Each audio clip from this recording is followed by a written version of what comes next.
जो अहिले माननीय न्यायाधीशहरू आन्दोलनरत हुनुहुन्छ, मैले उहाँहरूले गलत गरिरहेको देख्छु। न्यायाधीशले आन्दोलन गर्ने होइन, खास गरिकन सर्वोच्च अदालतका बालवाला न्यायाधीश र सर्वोच्च अदालतका पूर्व प्रधान न्यायाधीश र न्यायाधीशहरू, उहाँहरूले पाउने तलब भत्ता सेवा सुविधाले उहाँहरूले आज जस्तो एउटा भौतिक आर्थिक जीवन बिताइरहनु भएको छ त्यो सम्भव छ कि छैन? यो प्रष्ट रूपमा प्रत्येक एउटा विवेकशील नागरिकले भन्न सक्ने कुरा हो, त्यो सम्भव छैन। अहिले पनि कतिपय न्यायाधीशहरू डेरामै बस्छन्, त्यो चाहिँ वास्तविकता हो। न्यायाधीशहरूको सम्पत्तिकै छानबिन गरिनुपर्छ, दोस्रो विकल्प त्यो हो। तर त्यो विकल्पको बारेमा न न्यायाधीशहरूले कुरा गर्छन्, न बारले कुरा गर्छ, न कानुन व्यवसायले कुरा गर्छन्। यसरी अदालत चल्न सक्छ र? त्यसले मैले भनेको खालि यो समस्या न्यायाधीशभित्र मात्रै छैन, लयरहरूमा पनि छ। त्यसैले न्यायाधीशको मात्रै सम्पत्तिको छानबिन होइन, लयरहरूको पनि छानबिन हुनु पर्यो। अनि चोलेन्द्र शमशेरजी चाहिँ खराब, अरू सबै न्यायाधीश चाहिँ पानीमाथिको उभानो, त्यो पनि होइन।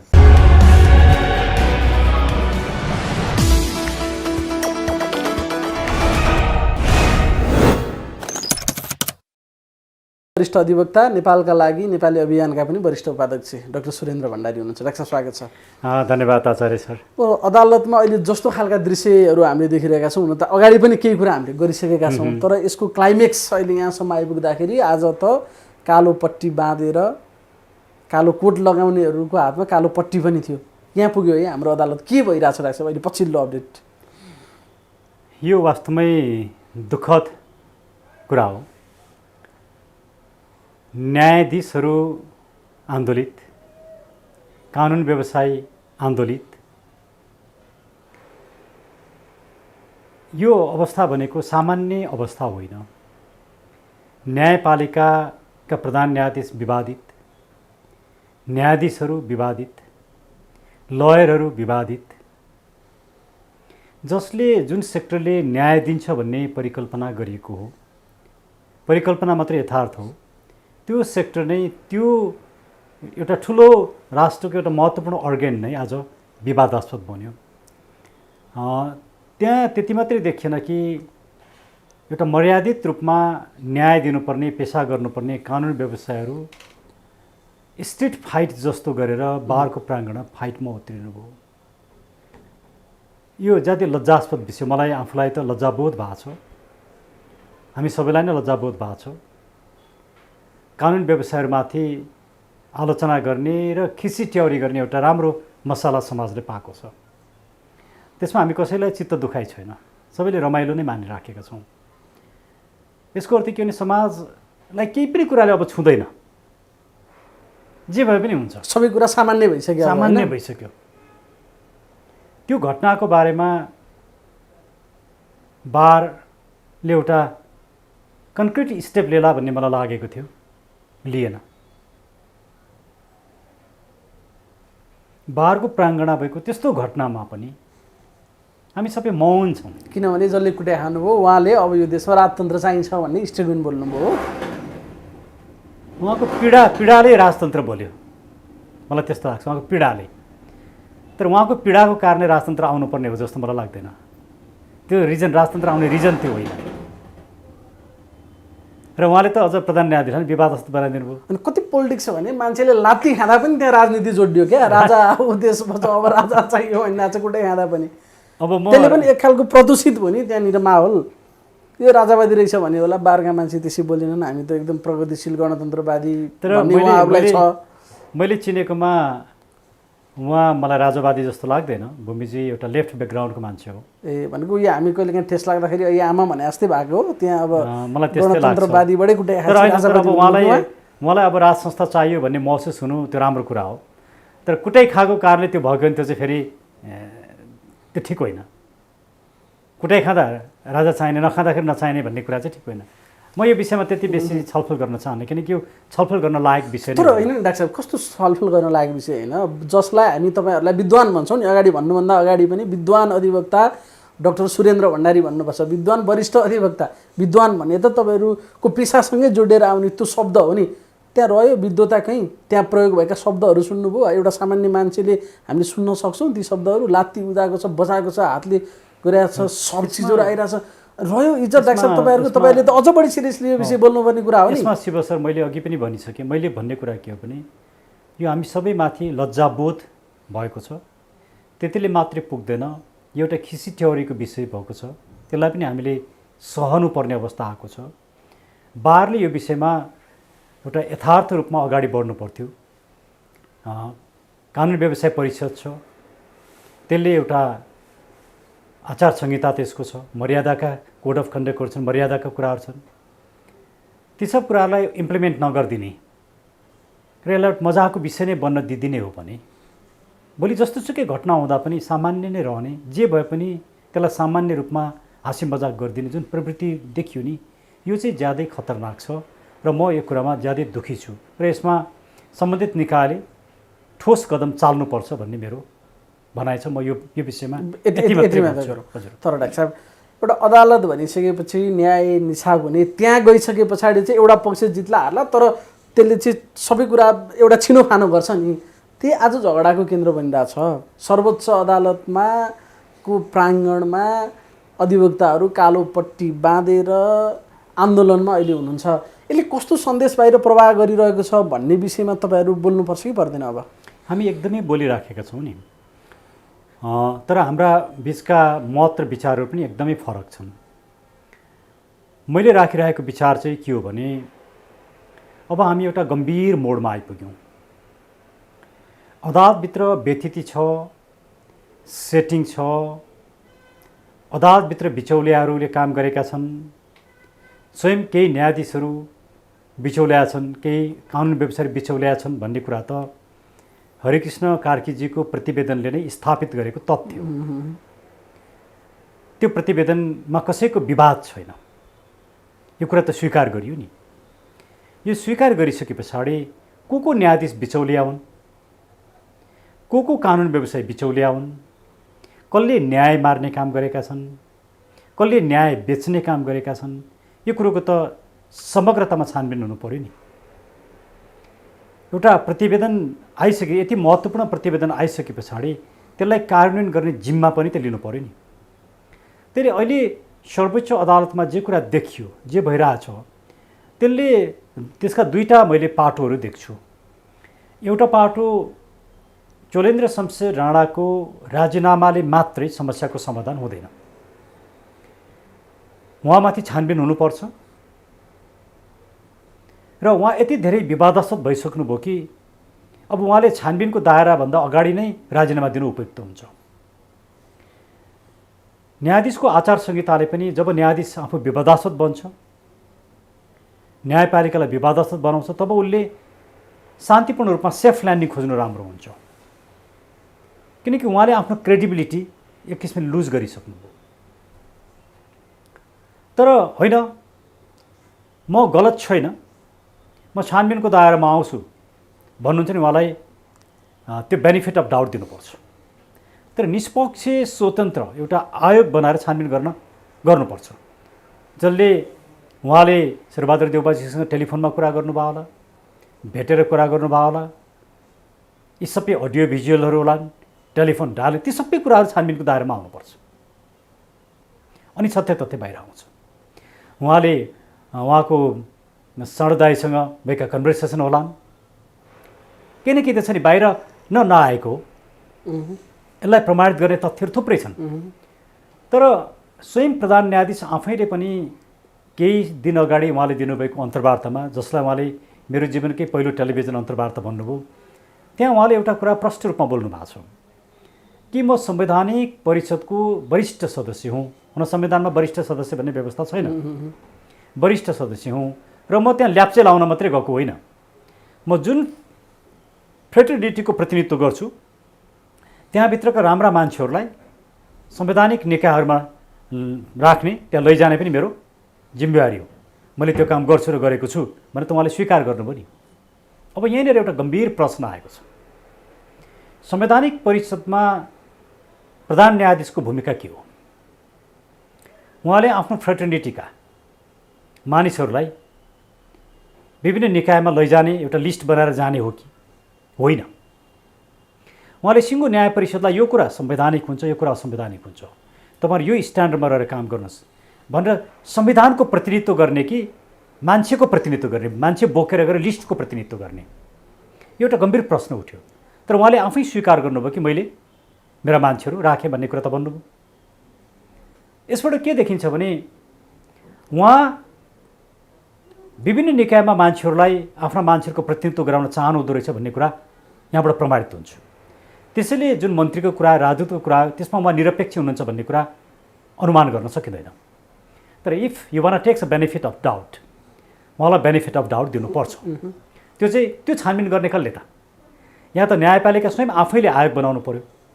जो अहिले माननीय न्यायाधीशहरू आन्दोलनरत हुनुहुन्छ, मैले उहाँहरूले गलत गरिरहेको देख्छु। न्यायाधीशले आन्दोलन गर्ने होइन, न्यायाधीशले दबाव सिर्जना गरेर एउटा न्यायाधीशलाई हटाउने होइन। उहाँहरूले त तपाईँको विरुद्धमा अब हामी छानबिन गर्ने एउटा आयोग बनाउँछौँ र त्यो आयोगले काम सम्पन्न नगरेसम्म तपाईँ विधामा बस्नुहोस्, त्यो पो भन्नु पर्थ्यो त। र उहाँले एउटा निष्पक्ष आयोग बनाएर, किन फुल कोर्टले गर्न सक्छ, फुल कोर्टसँग त्यो राइट छ। प्रधान न्यायाधीश बाहेक त सबै उहाँहरू त एकातिर हुनुहुन्छ नि, एब्सोल्युट मेजोरिटीमा हुनुहुन्छ नि उहाँहरू। उहाँहरूले निर्णय गरेर प्रधान न्यायाधीशको सन्दर्भमा छानबिन गर्ने आयोग बनाउन सक्नुहुन्छ।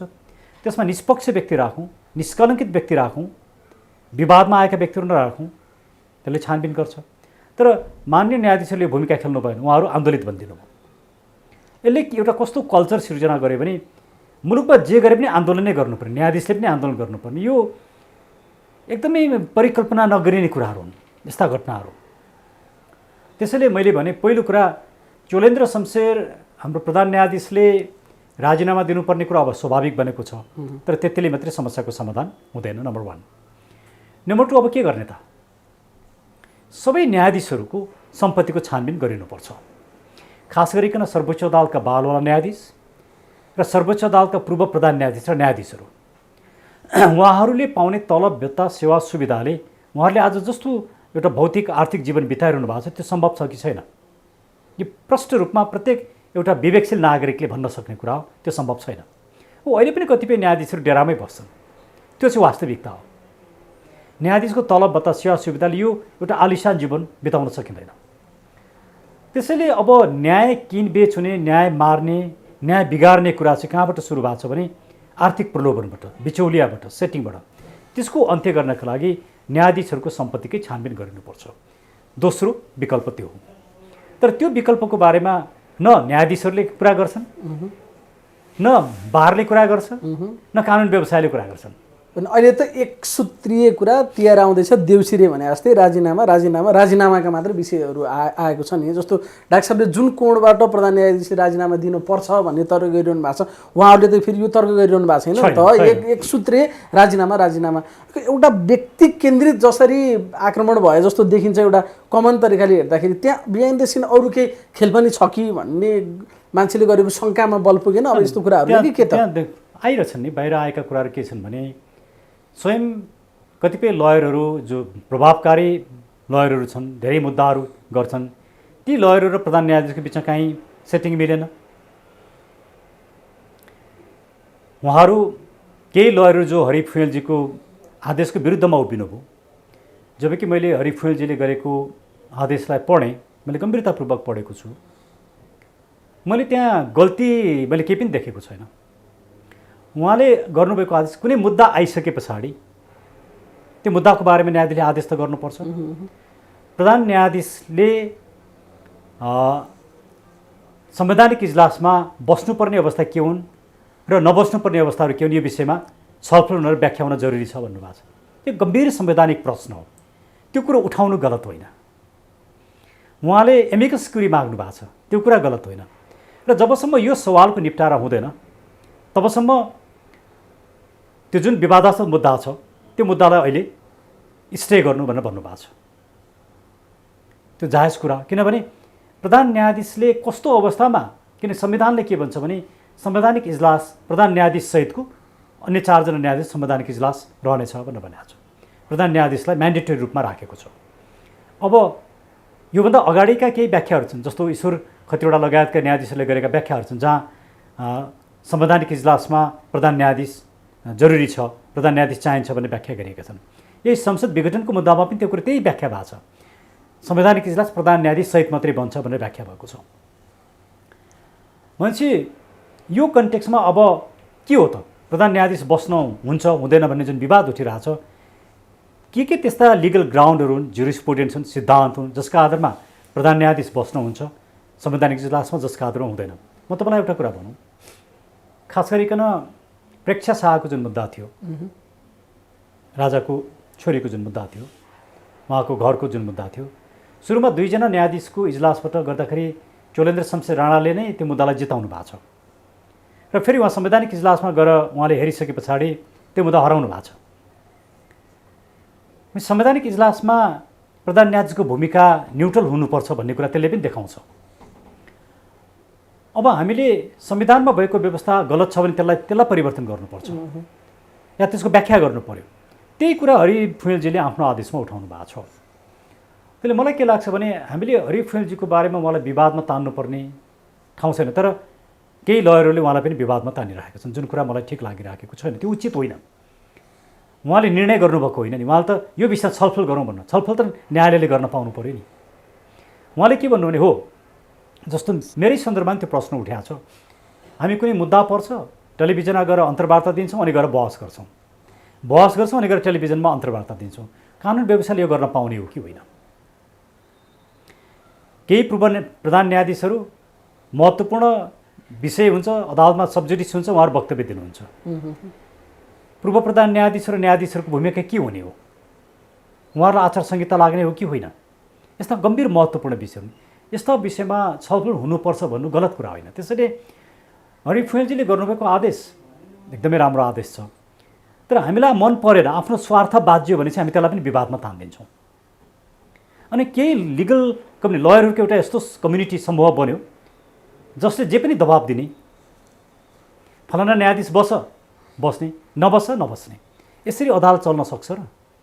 त्यसले मैले भनेको खालि यो समस्या न्यायाधीशभित्र मात्रै छैन, लयरहरूमा पनि छ। त्यसैले न्यायाधीशको मात्रै सम्पत्तिको छानबिन होइन, लयरहरूको पनि छानबिन हुनु पर्यो। कसले ट्याक्स तिरेका छन् या छैनन्, कसरी त्यो कमाए, उनीहरू पनि त क्लिन त हुनु पर्यो नि। त्यो त प्रश्न उठाउन नपाइने रे नि त। केही विगतका उदाहरणहरू पनि हामीसँग छन् नि, कसैकोमा छापा हान्दा के भएको थिए, उहाँहरूको जीवनशैली के छ, उहाँहरू चाहिँ पब्लिक अडिटमा बस्नुपर्छ कि पर्दैन भन्ने प्रश्न त एउटा होला नि। कोही पनि कानुनमाथि छैन, म पनि छैन, मेरो पनि छानबिन हुनुपर्छ, म पनि क्लिन छु भन्ने कुरा मैले देखाउनु पऱ्यो नि। कुनै लयरले चाहिँ पुरै इम्युनिटी पाउने अनि न्यायाधीशलाई मात्रै गाली गर्न पनि पाइँदैन, अनि चोलेन्द्र शमशेरजी चाहिँ खराब, अरू सबै न्यायाधीश चाहिँ पानीमाथिको उभानो, त्यो पनि होइन। सबैको सम्पत्तिको छानबिन गरौँ। तर डाक्टर साहब यहाँनिर जसरी डाक्टर साहबले अघि भन्नुभयो, अहिले म एउटा कुरा सिद्ध्याहाल्छु। मैले 2टा कुरा भने, एउटा प्रधान न्यायाधीशको राजीनामा किन, दोस्रो मैले सम्पत्तिको छानबिन न्यायाधीशहरूको र लयरहरूको पनि दोस्रो, र तेस्रो हरिकृष्ण कार्कीजीको प्रतिवेदन निष्ठापूर्वक लागू गर्नुपर्छ। अब म यहाँको कुरा सुन्छु।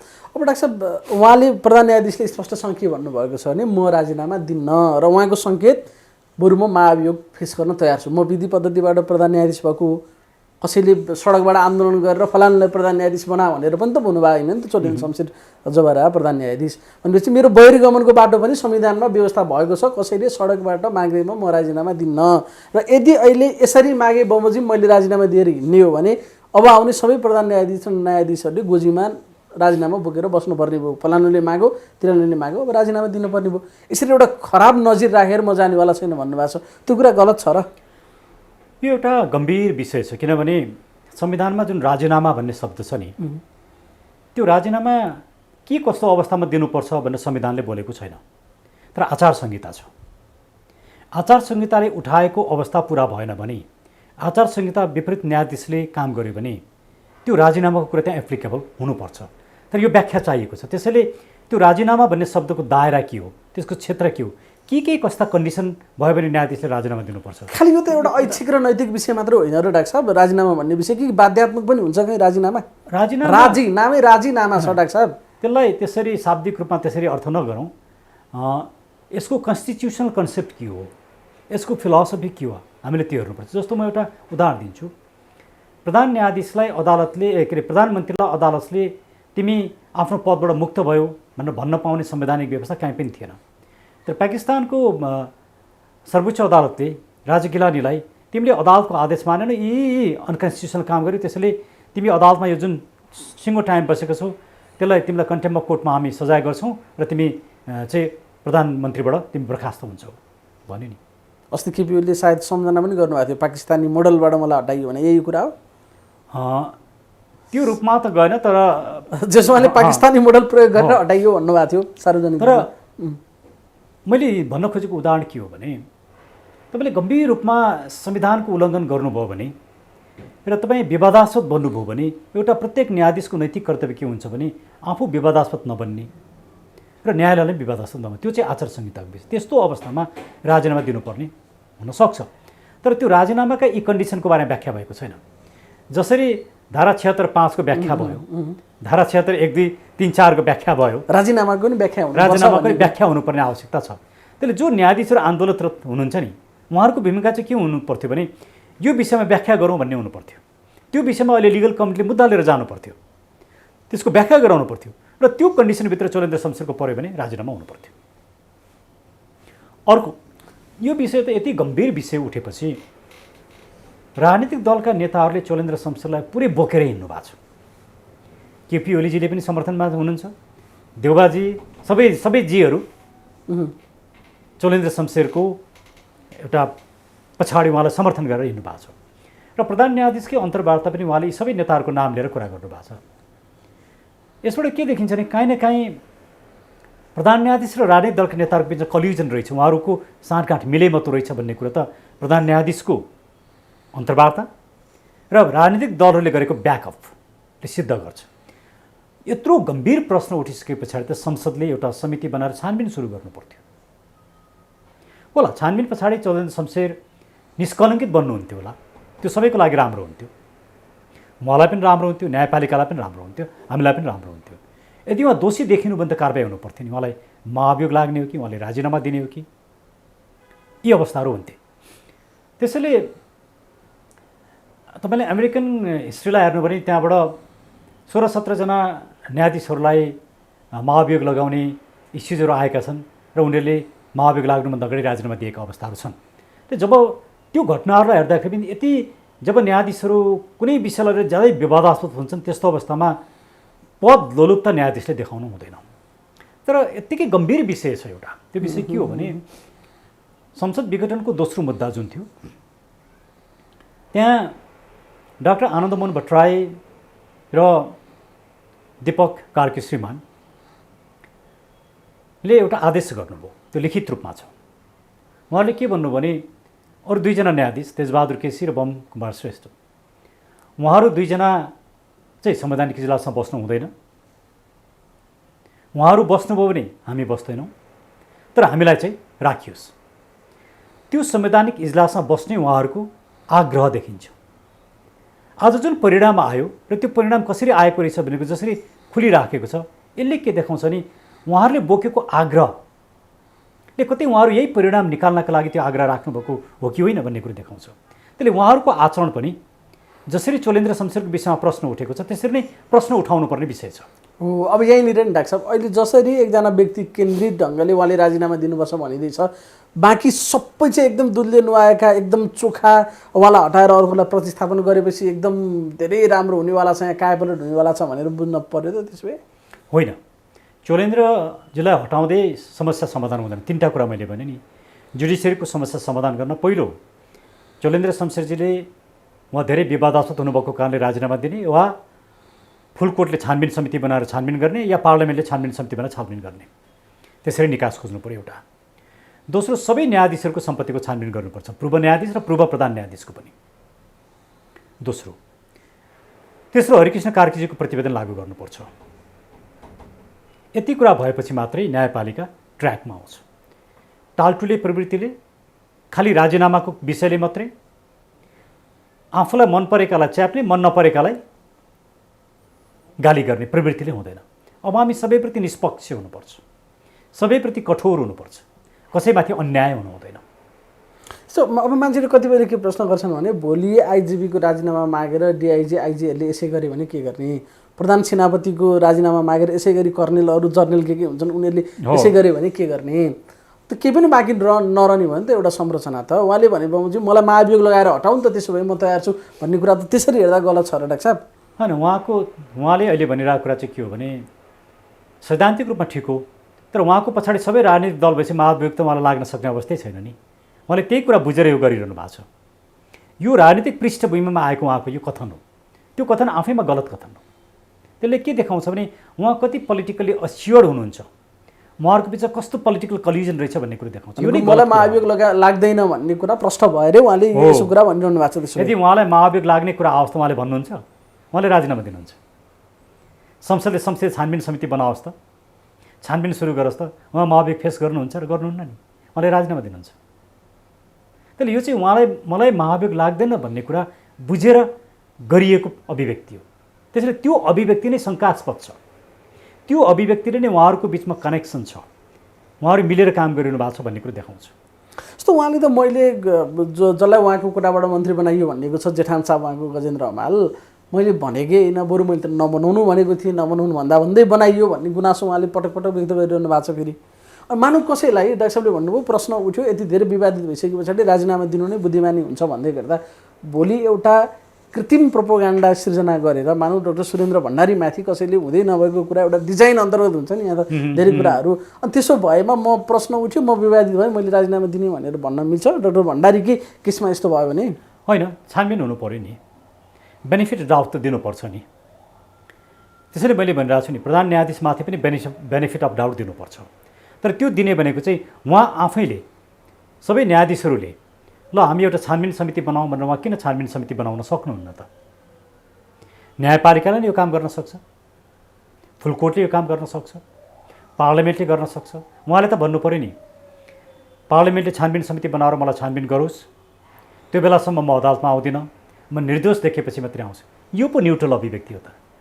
मलाई महाभियोगबाट हटाऊ भने त च्यालेन्ज दिएको कुरा भयो।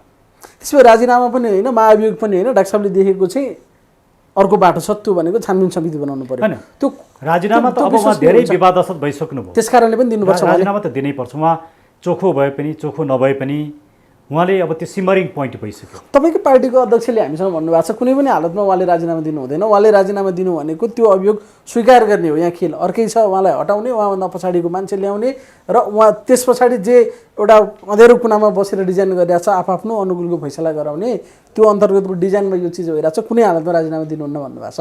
होइन, तपाईँको पार्टीको अध्यक्षले उहाँको त्यो व्यक्तिगत धारणा, मेरो पनि व्यक्तिगत धारणा, हाम्रो पार्टीको धारणा होइन यो।